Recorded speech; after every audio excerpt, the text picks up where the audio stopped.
অসম চৰকাৰৰ জনস্বাস্থ্য কাৰিকৰী বিভাগৰ দ্বাৰা বৃহত্তৰ দখলাবন্ধা যি পানী যোগান আঁচনি, এইটোৱে হৈছে আমাৰ কলিয়াবৰৰ ভিতৰত ইমান দিনে যিমান পানী যোগান আঁচনি হৈছে তাৰ ভিতৰত এইটো বৃহৎ পানী যোগান আঁচনি। আৰু ইয়াৰ দ্বাৰা আমি দখলাবন্ধাৰ বৃহত্তৰ অঞ্চল, আনহাতে সিফালে চিকনি বৰহোলালৈকে এই গোটেই অঞ্চলটিত বিশুদ্ধ খোৱা পানীৰ যোগান ধৰাৰ এটা ব্যৱস্থা কৰা হৈছে। ইয়াৰ যিটো পানীৰ ৰিজাৰ্ভাৰ বা ওপৰত যিটো টেংকি আছে, এইটো 7.5 লাখ লিটাৰৰ টেংকি আৰু সিটো হৈছে 6 লাখ লিটাৰৰ টেংকি। গতিকে দুইটা মিলাই 13.5 লাখ লিটাৰ পানী একেলগে ইয়াত আমি মানে সংৰক্ষণ কৰিব পাৰিম আৰু তাৰ পৰা ৰাইজক পানীৰ বিতৰণ কৰিব পাৰিম। ইয়াতে 3,500 পৰিয়াল ইয়াৰ পৰা উপকৃত হ'ব বুলি ভাবিছোঁ আৰু ইয়াক যথেষ্ট আধুনিক ব্যৱস্থাৰে গোটেই কামখিনি কৰা হৈছে। সঘনাই কিবা ইয়াৰ মেৰামতি বা বেয়া হ'ব লগা কথাটো নহ'ব। ইয়াত তাৰ লগতে বিষয়াসকল থকা কৰাৰ যি ব্যৱস্থা, সেই আটাইখিনিয়ে ইয়াত সংলগ্ন কৰা হৈছে যাতে ইয়াৰ সম্পূৰ্ণৰূপে 24 ঘণ্টা চোৱা চিতা কৰিব পাৰে। গতিকে ই এক আমাৰ যথেষ্ট আমাৰ এই অঞ্চলত খোৱা পানীৰ যোগানৰ ক্ষেত্ৰত এক বহুদিনীয়া অভাৱ আমাৰ পূৰ্ণ হৈছে। আজি আপুনি বহুকেইটা আঁচনি উদ্বোধন কৰিলে। আজি আমি কেইবাটাও কাৰ্যসূচী লৈছোঁ। এটা হৈছে আমাৰ চাহ উদ্যোগৰ 200 বছৰ পূৰ্ণ হোৱা উদ্দেশ্যে আমি জগদম্বা বাগিচা, কাঞ্চনজুৰি বাগিচা, বুঢ়াপাহাৰ বাগিচা, চিৰাং বাগিচা আৰু আমগুৰি বাগিচা, এই আটাইকেইখন বাগিচাত আজি আমি 5,000 টকাকৈ সকলো শ্ৰমিক বন্ধু বান্ধৱীক আমি উপহাৰ দিছোঁ।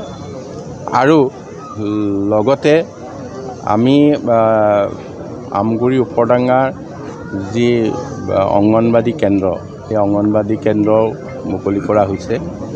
ইয়াৰ উপৰি জগদম্বা বাগিচা আৰু কলিয়াবৰ চাহ বাগিচাত দুটাকৈ জগন্নাথ প্ৰভুৰ ৰাজহুৱা ভৱন আৰু দক্ষতা কেন্দ্ৰৰো আমি উন্মোচন কৰা হৈছে। আৰু আমি এই দখলাবন্ধা বৃহত্তৰ পানী যোগান আঁচনিৰ দুটা খণ্ড, এটা চিকনি বৰহোলা, এটা দখলাবন্ধা বজাৰ, আৰু দুইটাই আমাৰ আজি শুভ উদ্বোধন হৈছে। গতিকে আজি কলিয়াবৰত কেইবাটাও কাৰ্যসূচীৰে বহু অনুষ্ঠান ৰাইজৰ বাবে উৎসৰ্গা কৰা হৈছে। এতিয়া আমাৰ মিত্ৰতাৰ বিষয়ে প্ৰাথমিক কথা বতৰা অনানুষ্ঠানিকভাৱে হৈছে, আনুষ্ঠানিক কোনো আলোচনা হোৱা নাই। যাতে আনুষ্ঠানিক আলোচনা সফল হয় তাৰ কাৰণে আমি মাজে সময়ে অনানুষ্ঠানিকভাৱে যোগাযোগ আমাৰ মাজত আছে। আৰু ইয়াৰ দ্বাৰা আমি নিশ্চিত হৈছোঁ যে অতি সন্তোষজনকভাৱে মাননীয় মুখ্যমন্ত্ৰী ডাঙৰীয়াই প্ৰকাশ কৰিছে যে মিত্ৰতা হ'ব আৰু আমাৰ আসন বুজাবুজিও খুব ভাল ধৰণে হ'ব। বন্ধুত্বমূলক প্ৰতিযোগিতাৰ ক্ষেত্ৰত সেইটো আমি আজি বন্ধুত্বমূলকৰ কথা আমি ভবা নাই, সেইটো আলোচনা মজিয়ালৈ অনাও নাই।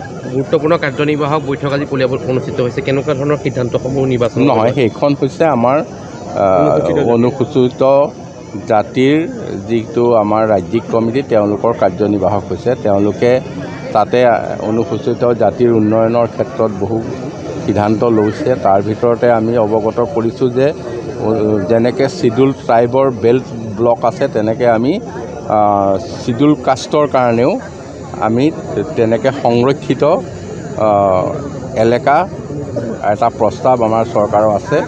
যেনেকৈ ট্ৰাইবেল বেল্ট ব্লক, তেনেকৈ SC বেল্ট ব্লকৰ কথাও আমি ভাবিছোঁ। সমষ্টি ডিলিমিটেশ্যনৰ পিছত এটা সমষ্টি বৃদ্ধি পাব নেকি অনুসূচিত জাতিৰ কাৰণে?